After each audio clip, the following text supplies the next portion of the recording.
What is up, Nerf?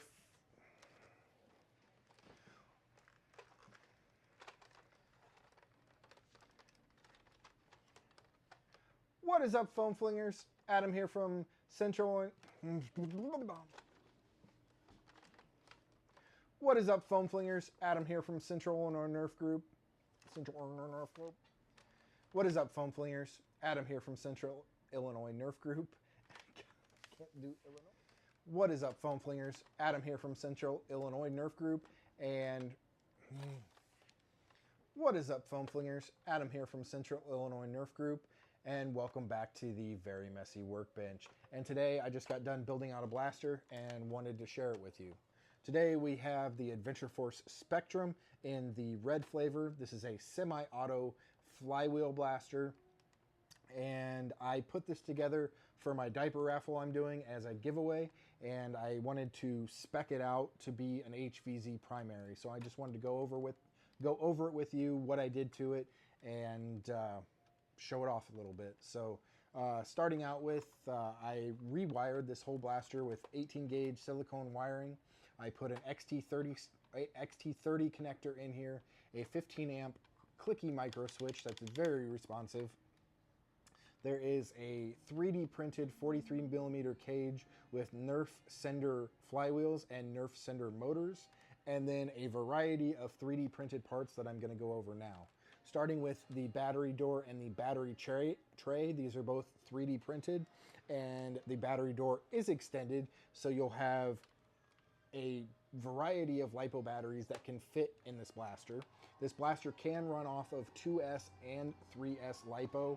If you want to keep it HVZ compliant, you will have to run it on 2S. And running it on 2S, you'll get an FPS of 130 feet per second with the Adventure Force waffle darts that the blaster does come with. Up at the top, you have a nice 3D printed Picatinny rail with HK style iron sights. I thought it fit the aesthetic of the blaster really well. Down on the bottom here, you have a nice flat bladed paddle style mag release. Really helps to take your magazines in and out, and helps get them out rather quickly. Moving up to the front, you do have the shortened and very zombie-esque muzzle. This is a shortened, cut-down muzzle, and it has a meat tenderizer texture on there that... What is up, foam flingers? Adam here from Central Illinois. God, I can't even... What is up, foam flingers? Adam here from Central Illinois Nerf Group. And I just got done... God, I need a... What is up, foam flingers? Adam here from Central Illinois Nerf Group, and welcome back to the Very Messy Workbench. And today I just got done building out a blaster for my diaper raffle, and I just wanted to share it with you, what I did to it, and what I printed for it, and just go over it with you. So starting out, this is an Adventure Force Spectrum made by Dart Zone for Adventure Force, and it is in the red flavor. And I completely rewired this blaster with 18 gauge silicone wiring, an XT30 connector, a 15 amp micro switch that is very clicky and very responsive, a 43 millimeter cage with Nerf sender flywheels and Nerf sender motors, and this will be hitting around the 130 range on a 2S LiPo and 140 plus on a 3S LiPo. If you want to stay in the HVZ compliance, you will have to run this on a 2S, and that is why I built this blaster. I built it to give away for my diaper raffle, but I hadn't seen a lot of people build out Spectrums, and so I'm like, that'll be cool to build one out. So I wanted to build it out for an HVZ primary, so that is its main purpose, is an HVZ primary. I also have a whole bunch of 3D printed parts on this that I'm going to go over now. Starting with the battery door. It's an extended battery door, and it is also a 3D printed battery tray, so a wide variety and sizes of LiPos will fit in this blaster. Moving up top, we have a 3D printed Picatinny rail with 3D printed HK iron sights that I thought just went very well with the aesthetic of the blaster. Down at the bottom here, you have a nice flat-bladed paddle mag release. Up front, you have a nice foregrip with a nice finger grooves on the. Damn it! What is up, Nerf fans? Adam here from Central Illinois Nerf. What is up, foam flingers? Adam here from Central Illinois Nerf Group, and welcome back to the Very Messy Workbench. And today I just wanted to share with you a blaster I got done building out, and it is the Adventure Force Spectrum in the red flavor. I built this for my diaper raffle, and I also built this to be an HVZ primary.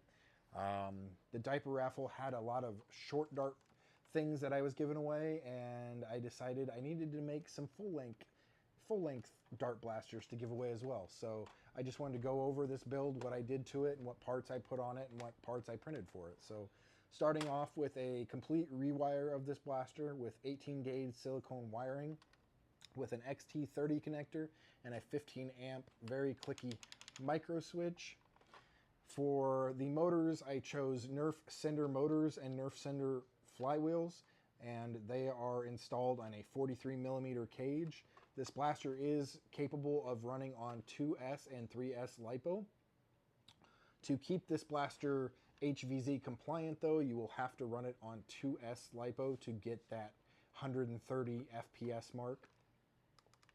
And now let's go over the 3D printed parts of this blaster. There is quite a few of them, starting off with the battery tray and battery door. These are both 3D printed and they are extended.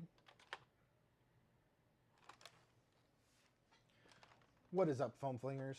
Adam here from Central Illinois Nerf Group, and welcome back to the Very Messy Workbench. And today I just got done building out a blaster for my diaper raffle, and I just wanted to go over it with you, show it to you, and explain what I did to it and why I built it out. So this is an Adventure Force Spectrum by Dart Zone, and what is up, foam flingers? Adam here from Central Illinois Nerf Group, and welcome back to the Very Messy Workbench. And today I built out a blaster, and I just want to share it with you, what I did to it and how I built it out and what I plan to do with it. So this blaster is an Adventure Force Spectrum, and it is in the red flavor, and I built this out as a giveaway for my diaper raffle that I'm doing. And I also built this out and spec'd this out to be an HVZ primary, so FPS is around 130. So let's go over what I did to the blaster. I completely rewired this blaster with 18 gauge silicone wiring.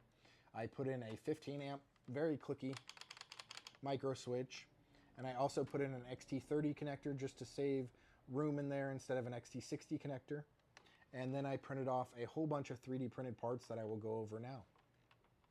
So starting off with the battery door and battery tray, these are both 3D printed, and the battery door is extended so you can fit a wide variety and sizes of LiPos in this blaster. This blaster is capable of running on 2S and 3S LiPo, but if you want to keep this HVZ compliant, you will have to run it on 2S so you can keep that 130 FPS cap that they have. Now let's go over all the 3D printed goodness of this blaster, starting off with the battery door and battery tray, which I just went over. So we'll go over the mag release. It is a nice paddle style mag release that makes releasing your magazines very easy. Up top you have a 3D printed Picatinny rail for all your Picatinny attachments. I also printed off some HK style iron sights that I thought went with the aesthetic of the blaster very well. Then up front you have a nice chopped down muzzle with a meat tenderizer texture on there that really gives you the zombie fighting, slaying aesthetic for the blaster. And then last but not least, you have a nice foregrip with some finger grooves and finger ridges that gives you a very nice purchase on this blaster. And that really wraps it up for this blaster. If you'd like to win this blaster, check out the description below for the diaper raffle registry And for the how to enter in the diaper raffle, I will put it in the description below, and this could potentially be yours to win if you would like to enter the raffle. So I just wanted to go over it with you. I didn't have enough full-length things that I was giving away in the diaper raffle, so now we have a full-length 3D printed Spectrum goodness blaster